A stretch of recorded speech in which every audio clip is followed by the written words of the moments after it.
প্রিয় শিক্ষার্থী, আশা করি তোমরা ভালো আছো। রানী বিলাসমণি অনলাইন স্কুলে সবাইকে স্বাগতম। আমি শরীফ সরকার, সহকারী শিক্ষক, রানী বিলাসমণি সরকারি বালক উচ্চ বিদ্যালয়।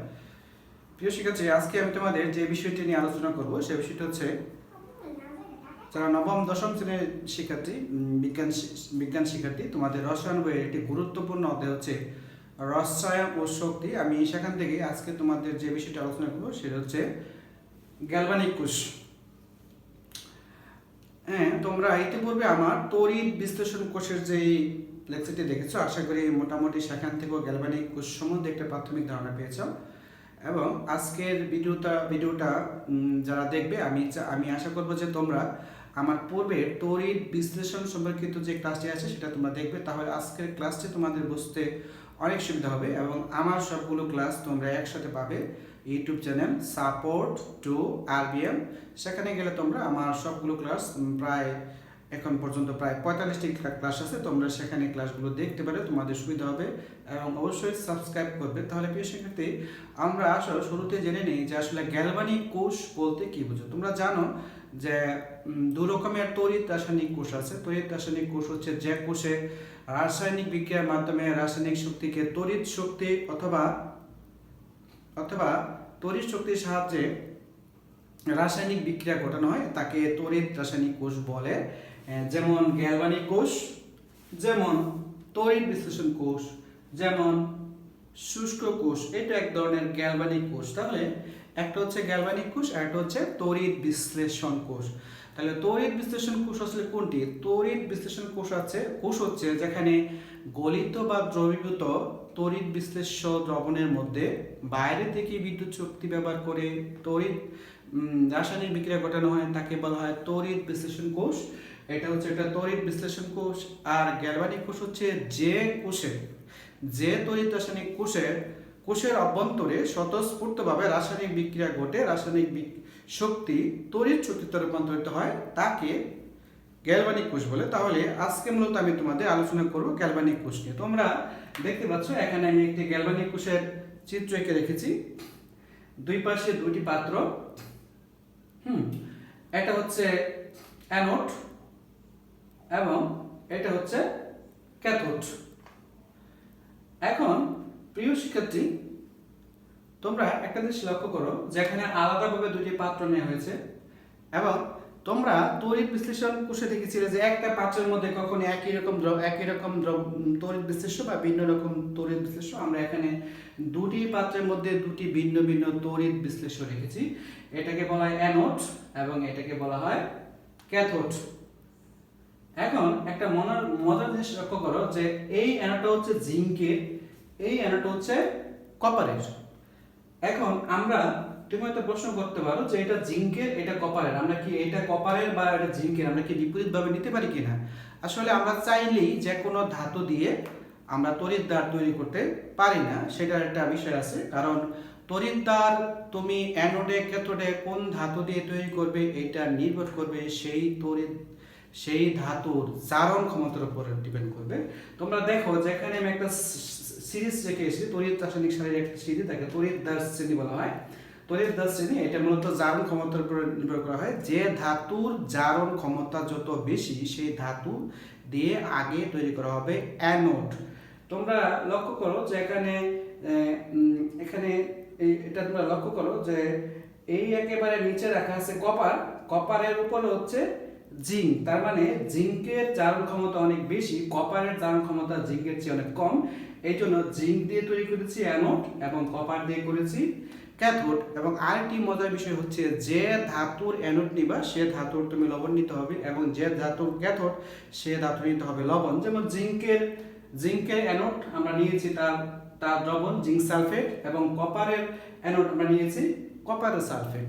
তাহলে প্রিয় শিক্ষার্থী, তোমরা ইতিমধ্যে এই ব্যাপারটা বুঝতে পেরেছো। এখানে আরেকটি মজার বিষয় লক্ষ্য করো, এখানে জিঙ্ক হচ্ছে অ্যানোড, এখানে যেটা হবে জিঙ্ক ধাতু ইলেকট্রন ত্যাগ করে দ্রবণে জিঙ্ক আয়ন হিসেবে আসবে এবং অ্যানোডে ইলেকট্রন সঞ্চিত হবে। তাহলে অ্যানোড হবে ঋণাত্মক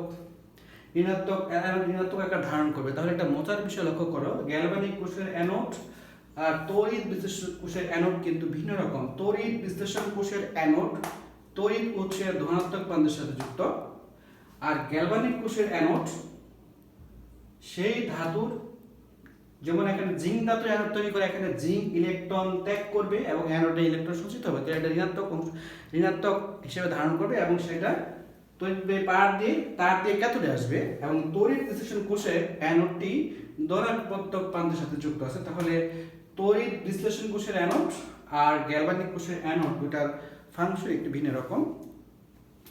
এখন তাহলে এখানে একটা মজার বিষয় দেখা করো যে আমরা ইতিপূর্বে তোমাদেরকে বলেছি যে অ্যানোডে হয় জারণ, ক্যাথোডে হয় বিজারণ। সাধারণত অ্যানোডে ইলেকট্রন ত্যাগ হয় বিদায় আমরা জানি জারণ হচ্ছে ইলেকট্রন ত্যাগ, তাহলে অ্যানোড হচ্ছে জারণ তড়িৎদ্বার এবং ক্যাথোডে হয় বিজারণ, কারণ ক্যাথোডে ধনাত্মক আয়ন ক্যাথোড ইলেকট্রন গ্রহণ করে, এই জন্য ক্যাথোডকে বলা হয় বিজারণ তড়িৎদ্বার। এখানে জিঙ্ক ধাতু জারিত হবে, জিঙ্ক ধাতু জারিত হবে, এই কথার মানে কি?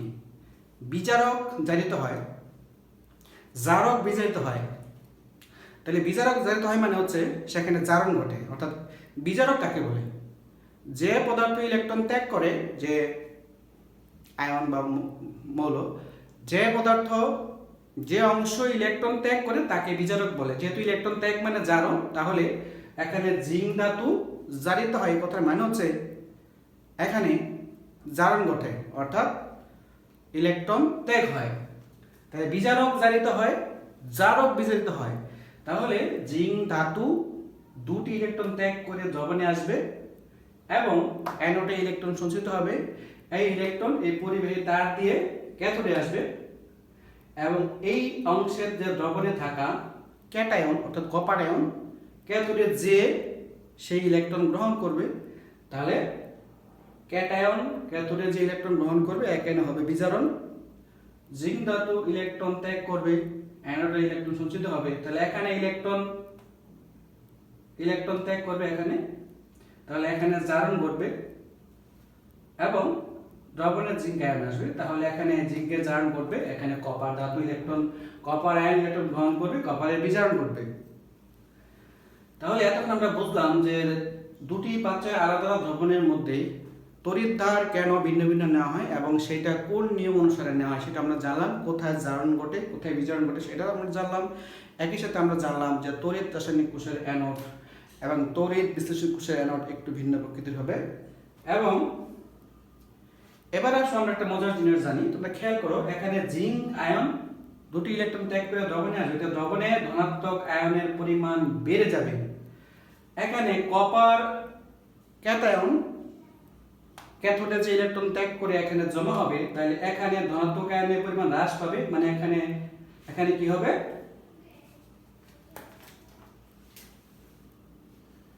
তাহলে আমরা কি দেখলাম যে এই পাত্রে ধনাত্মক পরিমাণ বাড়বে, এই পাত্রে ঋণাত্মক অংশ বাড়বে, কারণ এখানে ধনাত্মক অংশ কমে যাচ্ছে। তাহলে দুই পাত্রে ঋণাত্মক আর ধনাত্মক অর্থাৎ ক্যাটায়ন অ্যানায়নের যে ঘনমাত্রা তাদের ভারসাম্য সমান থাকবে না। সমান না থাকলে হবে কি, দ্রবণের তড়িৎচালক বল বা তাদের বিভব শক্তি এটা তারতম্য করবে, মানে সাময়িকভাবে তড়িৎ প্রবাহ বন্ধ হয়ে যেতে পারে। তাহলে দুটি দ্রবণের অ্যানায়ন ক্যাটায়নের ঘনমাত্রা তাদের সমান পরিমাণ যদি সমান থাকে তাহলে দ্রবণের বিভব পার্থক্য তৈরি হবে না, তড়িৎচালক বলের উদ্ভব হবে না, বিদায় এখানে বিদ্যুৎ প্রবাহ চলবে না। তাহলে এই বিষয়টি আমরা কিভাবে সমাধান করতে পারি? এই বিষয়টি আমরা সমাধান করতে পারি আমরা যদি একটি নল লাগিয়ে দিই, যেটাকে সাধারণত সল ব্রিজ বা লবণ সেতু বলা হয়। এখানে তোমরা খেয়াল করো, আমি এখানে লবণ হিসেবে ব্যবহার করেছি পটাশিয়াম ক্লোরাইড ব্যবহার করেছি। তোমরা অন্য চাইলে বা অ্যামোনিয়াম ক্লোরাইড বা পটাশিয়াম নাইট্রেট ব্যবহার করে আয়নিক যৌগ। তাহলে এখানে আমরা পটাশিয়াম ক্লোরাইড লবণ ব্যবহার করেছি। এবং তোমরা খেয়াল করো, তোমাদের বইয়ের মধ্যে একটা বিষয় লেখা আছে আগার একটা কেমিক্যাল, এক ধরনের রাসায়নিক দ্রব্য, যেটা কাজ হচ্ছে তারা দ্রবণকে আঠালো রাখে, পেস্টের মতো রাখে। তাহলে এখানে পটাশিয়াম ক্লোরাইডটা আগার কেমিক্যালের সাথে নেওয়ার পরে একটা পেস্ট আকার ধারণ করবে, হ্যাঁ, এবং তার দুই পাত্রের মধ্যে আমরা তুলা লাগিয়ে দিয়েছি। তাহলে হবে কি, মজার বিষয়, এই দ্রবণে দেখো ধনাত্মক আয়নের পরিমাণ বেশি, তাহলে ঋণাত্মক আয়ন কম। তাহলে এখানে ভারসাম্য বজায় রাখার জন্য ঋণাত্মক আয়ন দরকার। তাহলে যতটুকু ঋণাত্মক আয়ন দরকার তাহলে ক্লোরাইড আয়ন এই দ্রবণে আসবে। আবার এই দ্রবণে খেয়াল করো, ধনাত্মক আয়নের পরিমাণ কমে গেছে, কারণ ক্যাটায়ন এখানে ক্যাথোডে যে সঞ্চিত হবে। তাহলে এই দ্রবণে ধনাত্মক আয়ন পরিমাণ বেড়ে যাওয়ার কারণে এই যে পটাশিয়াম ধনাত্মক আয়ন ক্যাটায়ন সেটা করবে এখান দিয়ে এসে দ্রবণের ধনাত্মক আয়নের ভারসাম্য রক্ষা করবে। তাহলে লবণ সেতুর মূল কাজ হচ্ছে দুটি পাত্রের ক্যাটায়ন অ্যানায়নের যে ভারসাম্য এটাকে রক্ষা করে, এবং এটা রক্ষা করার মাধ্যমে দ্রবণের তড়িৎ চালক বল উদ্ভব হবে এবং বিভব পার্থক্য তৈরি হবে এবং তড়িৎ প্রবাহ চলবে। তাহলে আমরা কি দেখলাম, যেখানে অ্যানোডে কি হয়, জিঙ্ক ধাতু দুটি ইলেকট্রন ত্যাগ করে, আর ক্যাথোডে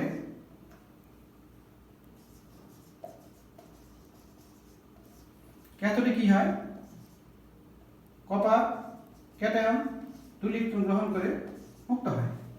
তার মানে জিঙ্ক ইলেকট্রন ত্যাগ করবে, সে ত্যাগকৃত ইলেকট্রন পরিবাহী তার দিয়ে এখানে আসবে, এবং এখানে একটা যে লাইট একটা বাল্ব লাগানো আছে, বাল্বটা লাগানো হচ্ছে, যদি বাল্বটা জ্বলে ওঠে তাহলে আমরা বুঝতে পারবো যে এখান দিয়ে ইলেকট্রন প্রবাহিত হচ্ছে। তাহলে প্রিয় শিক্ষার্থী, আমার মনে হয় যে আমরা আজকে যেটা গুরুত্বপূর্ণ বিষয় ছিল যে গ্যালভানিক কোষ কাকে বলে, গ্যালভানিক কোষে কিভাবে ইলেকট্রনের প্রবাহ সৃষ্টি হয় এবং গ্যালভানিক কোষে কেন লবণ সেতু ব্যবহার করে আমরা সেটাও শিখলাম।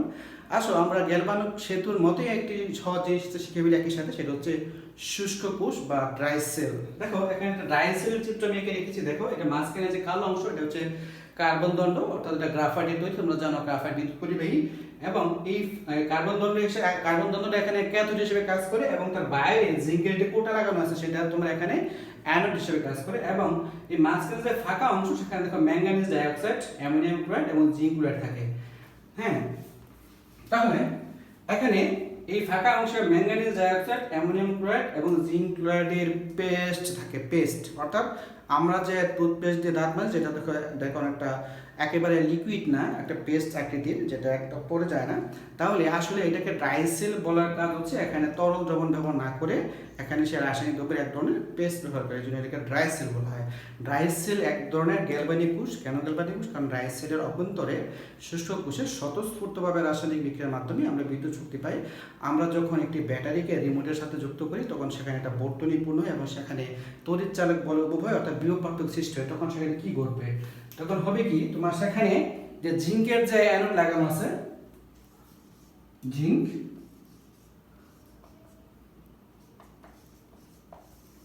অর্থাৎ সেখানে জিঙ্কের যে চারদিকে আবরণ থাকে সেটা একটা অ্যানোড হিসেবে কাজ করে, এবং জিঙ্ক সেখানে ইলেকট্রন ত্যাগ করবে, ত্যাগ করে সেই ত্যাগকৃত ইলেকট্রন অ্যানোডে সঞ্চিত হবে এবং সেটা পরিবাহী তার দিয়ে সেটা ক্যাথোডে আসবে।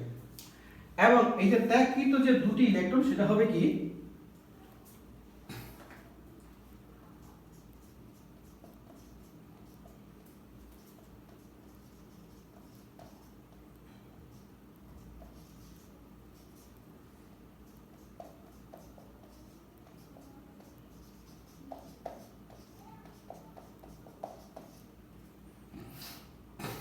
যেটা হবে জিঙ্ক আয়ন যে দুটি ইলেকট্রন ত্যাগ করবে সেই দুটি ইলেকট্রন এই অ্যামোনিয়াম ক্লোরাইডের অ্যামোনিয়াম এবং ম্যাঙ্গানিজ ডাইঅক্সাইড, তারা সেই দুটি ইলেকট্রন গ্রহণ করে অ্যামোনিয়া গ্যাস এবং ম্যাঙ্গানিজ ট্রাইঅক্সাইডে রূপান্তরিত হবে। এবং সার্বিকভাবে আমরা যদি বিক্রিয়াটা লক্ষ্য করি তাহলে কি হবে, জিঙ্ক, অ্যামোনিয়াম, ম্যাঙ্গানিজ ডাইঅক্সাইড, তাহলে এখানে যেটা হবে জিঙ্ক আয়ন ইলেকট্রন ত্যাগ করবে, এই অ্যামোনিয়াম সেই ইলেকট্রন ত্যাগ করে অ্যামোনিয়া গ্যাস এবং ম্যাঙ্গানিজ ডাইঅক্সাইড আর তৈরি হবে পানি। তাহলে ড্রাই কোষের জিঙ্ক আয়ন, জিঙ্ক যেটা আছে অ্যানোড হিসাবে, সে দুটি ইলেকট্রন ত্যাগ করবে, ত্যাগকৃত ইলেকট্রন অ্যানোডে সঞ্চিত হবে এবং সেটা পরিবাহী তার দিয়ে ক্যাথোডে যাবে, এবং ক্যাথোডে সেই ইলেকট্রন অ্যামোনিয়াম এবং ম্যাঙ্গানিজ ডাইঅক্সাইড সে দুটি ইলেকট্রন গ্রহণ করে অ্যামোনিয়া গ্যাস এবং ম্যাঙ্গানিজ ডাইঅক্সাইড রূপান্তরিত হবে। এভাবে ড্রাই সেলে ইলেকট্রন পরিবহনের মাধ্যমে বিদ্যুৎ শক্তির উদ্ভব হবে। তাহলে প্রিয় শিক্ষার্থী, আমি তোমাদেরকে আজকে চেষ্টা করেছি যে তোমাদের গুরুত্বপূর্ণ যে একটা বিষয় গ্যালভানিক কোষ সেটা আমি বুঝিয়ে দিয়েছি, এবং গ্যালভানিক কোষের সাথে তড়িৎ বিশ্লেষণ কোষের যে পার্থক্য, অর্থাৎ গ্যালভানিক কোষ যেখানে কোষের অভ্যন্তরে রাসায়নিক বিক্রিয়ার মাধ্যমে রাসায়নিক শক্তি বিদ্যুৎ শক্তিতে রূপান্তরিত হয়, আর তড়িৎ বিশ্লেষণ কোষ যেখানে বাইরে থেকে বিদ্যুৎ শক্তি ব্যবহার করে কোষের অভ্যন্তরে রাসায়নিক বিক্রিয়া ঘটিয়ে সেখানে ক্যাটায়ন এবং অ্যানায়নকে পৃথক করে সেগুলো আলাদা করা হয়, সেটাকে বলা হয় তড়িৎ বিশ্লেষণ কোষ। আমরা দেখলাম ড্রাই সেলও এক ধরনের গ্যালভানিক কোষ, যেখানে ড্রাই সেলের অভ্যন্তরে রাসায়নিক বিক্রিয়ার মাধ্যমে বিদ্যুৎ শক্তি তৈরি হয়, এবং ড্রাই সেলকে ড্রাই সেল বলার কারণ হচ্ছে সেখানে যে কেমিক্যাল মিশ্রণটা ইউজ করা হয় সেটা এক ধরনের পেস্টের মতো থাকে, অর্থাৎ একেবারে তরল নেই, এই জন্য এটাকে ড্রাই সেল বলা হয়। তাহলে প্রিয় শিক্ষার্থী, আমি আশা করি যে তোমরা আজকে তোমাদের রসায়ন এবং শক্তি অধ্যায়ে তড়িৎ বিশ্লেষণ কোষ, রাসায়নিক, গ্যালভানিক কোষ এবং সূক্ষ্ম কোষ, এই তিনটি বিষয় খুব ভালোভাবে বুঝেছ, এবং তিনটি বিষয় যারা ভালোভাবে বুঝে যাবে তারা আশা করি রসায়নে অনেক এগিয়ে থাকবে। প্রিয় শিক্ষার্থী, তোমরা ভালো থাকো। আমি পরবর্তীকালে তোমাদেরকে আরও মজার কোনো বিষয় নিয়ে তোমার সামনে হাজির হবে। তবে আজকে ক্লাসের মাধ্যমে এইটুকু বলতে পারি যে তোমাদের রসায়ন বিজ্ঞানের দ্বিতীয় অর্ধবার্ষিকীর যে তিনটা অধ্যায় আছে, অর্থাৎ মূলের ধারণা, রাসায়নিক শক্তি, রাসায়নিক বিক্রিয়া, আমি প্রত্যেকটা অধ্যায় থেকে 3 থেকে 5টি নোটে ক্লাস নিয়েছি, যেটা তোমাদেরকে দ্বিতীয় অর্ধবার্ষিক পরীক্ষায় প্রস্তুতির জন্য খুব ভালো একটা প্রস্তুতি তোমরা নিতে পারবে। এবং যদি তোমরা এই ভিডিওগুলো খুব ভালো করে দেখো এবং মেন বইটি পড়ো, তাহলে আমি আশা করি যে তোমরা 3টা অধ্যায়ের উপরে খুব ভালো প্রস্তুতি হবে, এবং যে বিষয়গুলো বুঝবে না তোমরা আমাকে মতামতের মাধ্যমে জানিয়ে দেবে। এবং আমার সবগুলো ক্লাস তোমরা আমার YouTube channel support to RBM সেখানে পাবে। সাপোর্ট টু আরবিএম ক্লাসগুলো দেখবে, সাবস্ক্রাইব করবে, লাইক দেবে এবং বেল আইকনে ক্লিক করবে, বন্ধুদের সাথে শেয়ার করবে। ধন্যবাদ, সবাই ভালো থাকো।